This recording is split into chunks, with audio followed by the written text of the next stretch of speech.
ان اللہ لا يحب المسرفین، فضول خرچی کرنے والوں سے اللہ محبت نہیں کرتے۔ فضول خرچی چاہے وہ پیسے میں ہو، چاہے وہ کھانے میں ہو، چاہے وہ پانی میں ہو۔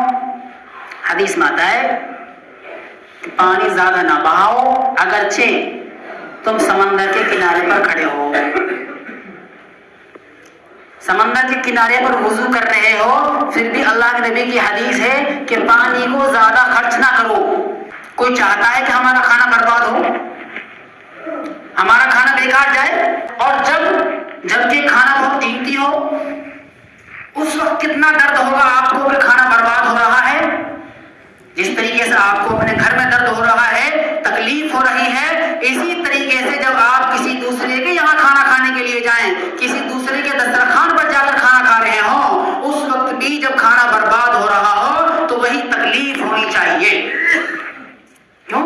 اس لیے فرمایا کہ جو اپنے لیے پسند کرتے ہو وہی اپنے بھائی کے لیے پسند کرو۔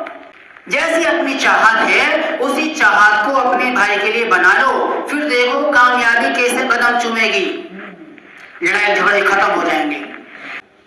ایک دوسرے کے لیے بغض اور حسد اور تکبر، اناد، یہ چیز جب اندر آئے گی تو پھر لڑائی جھگڑے فساد شروع ہو جائیں گے۔ اور سب سے بڑی بات یہ کہ دل کا سکون ختم ہو جائے گا کہ حاسد کے لیے سب سے بڑی سزا یہ ہے کہ وہ دل میں جلتا رہتا ہے۔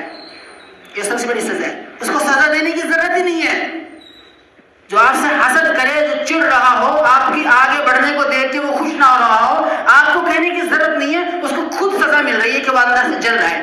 حاسد کے لیے اس کی نیکیاں ایسے کھائی جاتی ہیں کہ آگ جیسے لکڑی کو کھا جاتی ہے، ایسے ہی اس کی نیکیاں برباد ہو جاتی ہیں۔ کیسے کیسے ہم نیکیوں کو کماتے ہیں، کیسی کیسی پریشانیاں اٹھاتے ہیں، اور اگر وہ نیکیاں برباد ہو جائیں اور اوپر سے وہ نیکی ہمارے دشمن کے پاس چلی جائیں، بتاؤ کون برداشت کرے گا؟ اسی طریقے سے جو آدمی کسی کی برائی کرے، کسی کی غیبت کرے، تو غیبت کرنے والے کی جو نیکیاں ہیں وہ نیکیاں اس کے پاس چلی جاتی ہیں جس کی وہ غیبت کر رہا ہے، جس کی وہ برائی کر رہا ہے، اگرچہ اس کے اندر واقعی میں وہ چیز ہو، وہ برائی ہو۔ پیٹھ پیچھے اپنے مسلمان بھائی کے بارے میں ایسی بات کہنا جو اسے ناپسند ہو، اگرچہ وہ اس میں موجود ہو تو یہی غیبت ہے، اور اگر موجود نہ ہو تو یہ بہتان ہے۔ یہ کیا ہے؟ کسی پر بہتان ہے۔ غیبت کی سزا تو یہ ہے جو میں نے آپ کو بتائی، اور بہتان کی سزا جب تک وہ قیامت کے دن اس بہتان کو سچا ثابت نہ کر دے گا، جب تک اللہ تعالیٰ اس کو جہنم سے نہیں نکالنے کے۔ ابھی میں نے جو آیت پڑھی وَلَا تُسْرِفُوا، فضول خرچی نہ کرو، تو فضول خرچی چاہے وہ پانی میں ہو چاہے کھانے میں ہو، جیسے کہ فرمایا کہ اگر آدمی بیچ بیچ کی روٹی کو کھا لے اور کنارے کی روٹی کو چھوڑ دے، یہ بھی فضول خرچی ہے، اللہ اس کے بارے میں پوچھیں گے۔ اگر کوئی ہڈی چھوڑ دے، گوشت کھا لے اور ہڈی کو چبائے نہ، یہ بھی فضول خرچی ہے۔ ایک ذرے کا بھی حساب ہے، ایک قطرے کا بھی حساب ہے، ایک تنکے کا بھی حساب ہے۔ وہاں کی عدالت وہ عدالت ہے جس سے کوئی چیز غائب نہیں ہو سکتی، ذرہ برابر ظلم نہیں ہو سکتا۔ ان اللہ لا یظلم الناس شیئا، فرمایا اللہ نے۔ شیء کہتے ہیں باریک سے باریک چیز، معمولی سے معمولی چیز، جس سے چھوٹا آپ کچھ کر ہی نہیں سکتے، اس کو کہتے ہیں شے۔ اللہ کہہ رہے ہیں اس شے کے برابر بھی ہم کسی پر ظلم نہیں کریں گے، لیکن ہاں حق بھی دلائیں گے۔ اگر کسی کا حق ہے تو وہ حق دلائیں گے، چاہے وہ حق حاجی کے پاس ہو، چاہے وہ نمازی کے پاس ہو، چاہے وہ کسی اللہ والے کے پاس ہو۔ اللہ وہاں پر یہ نہیں کہیں گے کہ بھئی یہ تو میرا بہت بڑا اللہ والا تھا، میری عبادت میں لگا رہتا تھا، تم نے کیسے ایسی ہمت کر لی کہ تم اس سے اپنا حق مانگ رہے ہو، چلو یہاں نہیں۔ اللہ تو خود کہیں گے کہ اپنا حق لو، جو حق ہے وہ تمہارا دیا جائے گا۔ اللہ خود کہیں گے، وہاں حق لینے والے آئیں گے، حق لینے والے آئیں گے، جی یہ بھی حق ہے، دعوت کری ایک کی تو ایک کا ہی کھانا کھانا ہے ہمیں، اگر ہم نے برباد کیا تو یہ قیامت میں دینا پڑے گا۔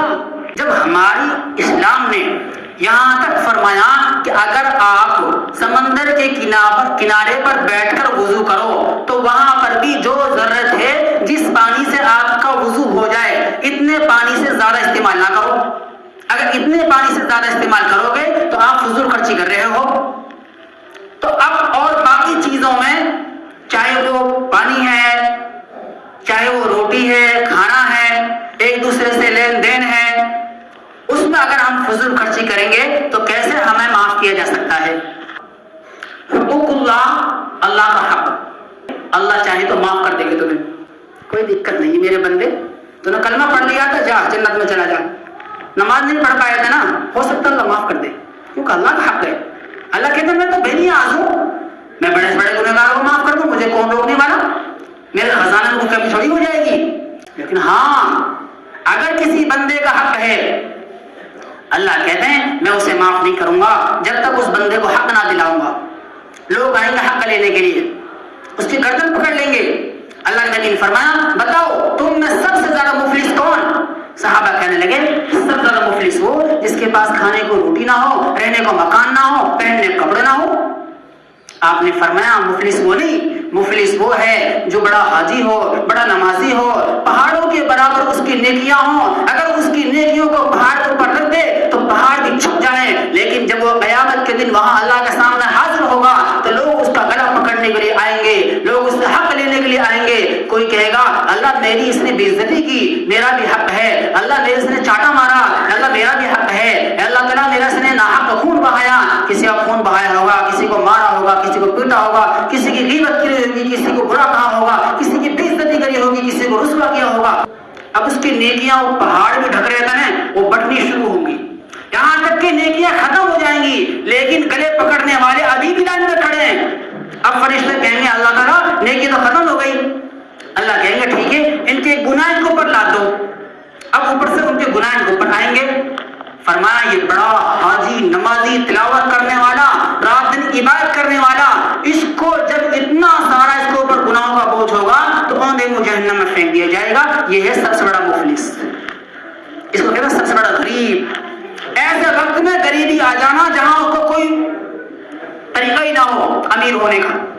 یہاں کوئی غریب ہو جائے طریقے نا امیر ہونے کے, بہت سارے طریقے, لیکن وہاں اگر ایسے وقت میں کہ آدمی اپنے ساتھ بہت کچھ مال لے جا رہا ہو, اچانک وہ چلا جائے اور دوسروں کا بوجھ اپنے اوپر آ جائے, ولا تزر وازرۃ وزر اخری, کوئی کسی کا بوجھ اٹھائے گا ہی نہیں, کوئی کسی کا بوجھ نہیں اٹھائے گا. یہاں تک کہ ماں بھی منع کر دے گی ایک نیکی دینے کے لیے, بھائی بھائی کا نہیں, بیٹا باپ کا نہیں, باپ بیٹے کا نہیں, ماں بیٹی کی نہیں, بیٹی ماں کی نہیں. نبی بھی کہہ رہے ہیں نبی نفسی نفسی, آدم صفی اللہ نفسی نفسی, نوح نبی اللہ نفسی نفسی, ابراہیم خلیل اللہ نفسی نفسی, موسیٰ کلیم اللہ اللہ سے بات کرتے تھے, وہ کیا کہہ رہے ہیں, وہ بھی کہیں گے نفسی نفسی. عیسیٰ روح اللہ, اللہ کی روح, اللہ کا حکم, اللہ نے صرف حکم دیا, بغیر باپ کے پیدا ہوئے, جو آج بھی زندہ ہیں آسمانوں پر اور آئیں گے, قیامت کے قریب آئیں گے.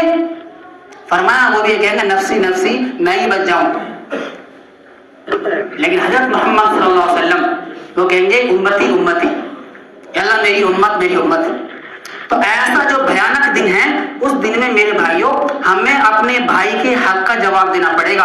اور یہ بھائی کا حق بہت بڑا ہے کہ ہم جتنا کھا رہے ہیں اس کے کھانے کے باوجود اس کے کھانے کو ضائع کر دیں. اس نے ہماری دعوت کی ہے, اس کا بڑا احسان ہے, ہمیں تو ساتھ دینا چاہیے, ہمیں ایک دوسرے کو سمجھانا چاہیے, ہمیں ایک دوسرے کو ڈانٹنا چاہیے. اگر ہمارے پڑوس میں, ہمارے بغل میں کوئی ایسا کھانا برباد کر رہا ہے, ہمیں اس سے کہنا چاہیے ذمہ داری سمجھ کے, جب جا کے بچت ہو سکتی ہے ہماری, ورنہ اللہ ہم سے بھی پوچھیں گے کہ تم نے منع کیوں نہیں کیا تھا.